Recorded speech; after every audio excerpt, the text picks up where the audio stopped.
It's the mashup here on Hits One. And Nicole, Stan, this is very exciting because when the version of this came out, I know how excited the three of us were. Ashe and Niall Horan. Moral of the story: you guys dropped this on us a couple weeks ago. We love it. It's awesome. Thanks for joining us now. Thanks for having us. Hey, I want to know right away, how did this happen? Give us the scoop. How did this happen? Go on, Ashe. Tell the people. What they want to hear. Give them what they want. Well, so there's this beautiful, gorgeous woman by the name of Amanda Sammy who was kind of my champion at my publishing company, right. Which was Cobalt. And she left us to be like vice president of A&R at Capitol Records. And I was like, don't you dare leave me. And then sure enough, she goes over there and the first thing she does is put me and Niall on a FaceTime chat. Amazing. Did you freak out? Yeah, I was totally starstruck. Hey, Niall, had you heard of the song before? Yeah, of course. Okay. Yeah, I'd heard of it. And when I was asked, did I want to be on it? I was like, of course. But I would like to speak to this lady. By the way, we still haven't met, and I've just realized from Zoom that your name is Ashlyn Wilson. You never knew. I did not know that. Did it say that? Oh, yeah. I've just been calling you Ashe for the last 8 weeks. Who the So's America. Ashe, I know when you first got his vocals, Niall's vocals for this, I saw that you posted this, that you accidentally told the news to somebody, you accidentally texted the wrong person. It was actually to Niall, it was supposed to go to someone else. Was that the first time you've ever done that, or have you mistakenly texted somebody else accidentally before?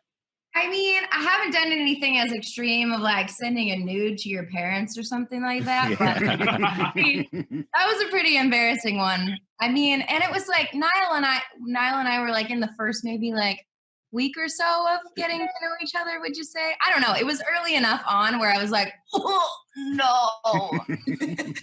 What a dummy. So I know like you guys actually haven't met each other, but what's the weirdest kind of collaboration you've ever done with somebody that you've even talked less? Has that ever happened? No, I would say this is the least you've ever talked to anybody in a collaboration. We've spoken a lot, like from the minute we get on pretty much straight away. I feel like this is like some sort of online dating system. A little. Well, have you been able to write with people this way? Does it work the same way? Yeah, we wrote like when I wrote we co-wrote the second verse together and changed a bit in the pre, and that was just done over FaceTime. We as in Niall. I just watched him. You just watched him? I just watched him. I kept trying to come up with something clever to like show off that I'm a good writer in front of Niall, and I couldn't think of anything clever at all. So I just you kept saying that, and I was like, yeah, but what about the other 3 minutes and 10 seconds of the song? You did write the rest of that. Yeah, that. It's interesting. Every time we hear somebody's collaborated, we get so excited. And at least in my mind, and I always tell the boys this, I picture whoever's collaborated in the studio, they're best friends. They've like spent a ton of time together, and like that's not how it works. Like almost ever. Like a lot of times, it's just somebody sending a track to another artist, or sending vocals, and they never meet. Well, the thing is, it's not the way we would like. The preference would have been to be in LA and have met up properly and had a chat about it. Right. But because of this, it's had to be done differently. But we will, for sure, right. When I get back to LA, be writing and drinking. Oh, yeah. See? We got a date in the books right away. See, a date in the books. You heard it first here. When I read about this, you'll know it was here that you guys actually connected. You know what I mean? Because listen, I want to say something about your moral of the story. I appreciate you putting out the pain of divorce and separation and all that other stuff. I also appreciate your great lyrics where you say, what is better to have loved than have lost? Remember that? In your song, that line in your song. I remember. Yeah. Can't forget. I think the key with love is simply this. You do have to. You can think about if you haven't loved yet, you maybe haven't loved yet. But every love, it's almost like a pathway. You got to lose it in order to appreciate it. In order to go through the pathway of love, you've got to first lose it and like, oh man. You don't know what you got until it's gone. There you go. Bada boom. Bada boom. Words of wisdom with Stanley T. Right Well, here. On words the of wisdom of Ashe and Niall. Can we get it like if y'all have that first date and it works out well? Oh, good Lord. Just give us a shout. Just give us a shout. Matchmaker over here. I am. Well, that was my man right there. I've known him for 10 years now. And Niall, I saw something awesome you did. Well, first of all, I first heard about this when everything slowed down in quarantine, and that you were keeping in touch with your grandmother via WhatsApp because she was staying in. But then you donated a whole bunch of money for seniors to get them tablets so they could keep in touch with their family. So cool. Yeah, I just thought it was a good idea. Like my cousins got my grandmother a phone that she could use WhatsApp calls on it. I mean, it's green button, red button. You know, she's got it down. She's got that down. Yeah. And she's nailed it. She's better than most people at it, to be honest. And then, I just felt like, you know, I always just feel for seniors in times like, you know, you hear of like old people being on their own at Christmas or, you know, any sort of holiday or things like that.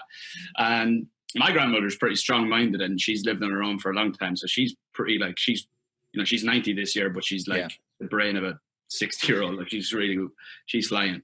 That's not always the case. So I just thought it was a good idea to, you know, donate money, but put it to the places that actually mean something to me, I guess.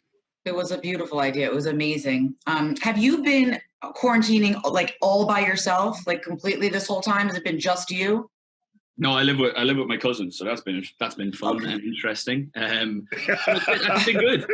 Okay, because I mean, you had posted a picture of your dinner the other day, and there was like a mysterious set of legs in the background, and everyone decided that it must have meant it was a girl. And I went on the radio, and I was like, watch it be like his cousin, or like his mom, or his grandma. Like I don't know. Right. Honestly, I swear we've been having these same types of conversations for about 10 years. Sorry. You can't win. Yeah. Hey man, now what new thing have you picked up in isolation? What have you learned about yourself? What did you? Ryan's building freaking chairs in near a lake. So what have you done? I don't know. Just I found that I'm a lot more patient than I thought I was. I always thought that I was the most impatient person in the world, but last 4 months. Just like I've taken up cycling, big into cycling. Okay. Got myself a road bike, the Lycra, the whole lot. I look great. Okay. Oh, you're like Lance Armstrong, like you're ready to be like Tour de France. Yeah. Oh, he's spinning. My ass looks greater in Spanx. Have you been out to play golf yet? Yes, I played quite a bit. Playing tomorrow. I've been doing like a mix of writing. This is what my day consists of. Okay. Coffee, workout, chat with Ashe for about 4 hours. And that's pretty much it. Big cycle and some golf, and that's what I've been doing really. Okay. All right, so besides chatting with Niall for about 4 hours, what has your quarantine consisted of, Ashe? Yeah, we're usually chatting at like 5 a.m. for me and my time because it's like well into his day, whereas I get up early anyways. After that, I mean, a lot of coffee, probably about 6 cups. I'm finishing my first album right now, so that's like a whole insane thing to figure out in the midst of quarantine, but I'm really proud of it and excited, and yeah, and then fun stuff like this. And obviously, like, since the song has been released with Niall, Yo. Life has changed. I saw you singing Benny to your Lonely Fish. Are you going to get it a friend? I think I have to get it a friend. Yeah, Benny and I are pals as well, and I was like, I think I have to get a friend. She can say she get it a friend as well. So. All right, I think so too. The last time I had fish, we had 3. We had 1, then we felt bad for the little guy, and we ended up getting 2 more. But fish need love too. But I think he's like a kind of a loner. I feel like he's an introvert, like me a little bit. So maybe he likes being this is dumb. I'm sorry. Okay. It's not dumb. Not at all. And Niall, I saw you over the weekend. You did a charity benefit in Ireland, and you're in a fight with a turkey now. Oh dear. Yeah, this has kicked off big time. I noticed. So there's a few characters that did an afternoon TV show in Ireland for years, like puppets.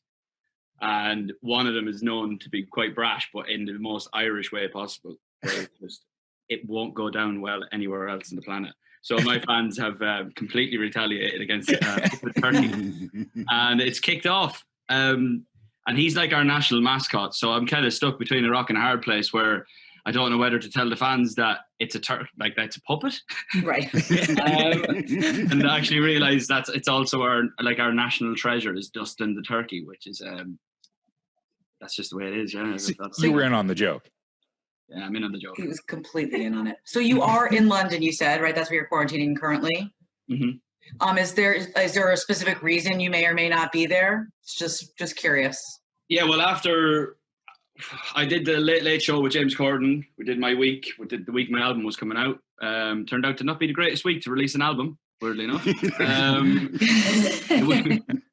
The week that quarantine started, yeah. So president's on the TV. He says going to lock down the border. So I was like, right, well, I need to get back. I can have a choice. I can stay here in LA or I can go home. But, you know, if anything happens to any family or anything like that, I'd rather be closer to Ireland. Now, 4 months in, I wouldn't mind going back to Los Angeles, to be honest. So if you could open up that border, please, it'd be great. Right, okay. All right. No other reason that you may be there, seeing some old friends or anything. Just asking. Okay. All right. No? Okay. That's great. Okay. No. Okay. Okay, so my 2 confessions. Are we ready? Yes. Yes. Okay. Now, I would go to you, Ash, but I've known Niall for 10 years. So now, first off, man, listen, your album is off the chain. Off the chain. You just were in the countdown. We hosted the weekend countdown, man. You made it to #1. Very, very proud of you. Heartbreak Weather, y'all need to download the entire album. Chock full of hits. Year 2 now, there are 12 more. So I'm so impressed and so proud of you. Like Uncle Stan is giving you a pound. Proud of you. Your second album. Good job, man. Honestly, if it wasn't for Hits 1, I swear to God. I know, right? We've been together since the beginning. Honestly, the support that I've gotten on that station over the years, and especially this campaign has been a joke. Mm-hmm. Yeah, thank you very much. No problem. You're also smashing it with this song because it's a banger. Yeah, it is. I'm very happy to be a part of it, aren't I, Ash? Oh, you're so happy. and Ash, I heard. Oh, go ahead, Stan. I just wanted to conclude with my Ash, the second to her. Ash, I watched online. I heard you're in disguise. Now, I don't know when your album's coming out, but I can't wait to download it. I'm like greedy for your music. It's like, how do I say this? It's like the EPs, I don't want no EP. I want a whole album. I want more. I want more. Right. Your In Disguise was beautiful. You have an angelic tone that's just, Niall knows what I'm talking about. You think he's speaking on the phone for hours or like that? You know, he knows what I'm talking about. This girl, she's sitting there. I've told her this 100 times. This girl is off the charts. And she's going to be around for a very, very, very, very, very long time. So remember the name, Ashlyn Wilson. Now we know her name. Yeah. And Don't remember that name. Everyone remember that name. I don't know who that is. Ash, I heard you say that there's going to be a big event in the music industry coming up. Oh my God. Uh-huh. Well, first, thank you for being so sweet. You're lovely. No problem. That was very nice. I'm very excited. He's known for that. He's very. He is. Guys, thank you so much. Thanks so much for joining us. We love Moral of the Story, and seeing you guys is awesome. Yes, you made my day. Seeing your faces, your smiling faces. Right? Having it. Bye. See y'all later. See you later. Bye, guys. Thank you so much. Love you lots. See you soon. Love you. All right, Take care, man. guys. Stay safe. See you, Ash. See ya. Bye.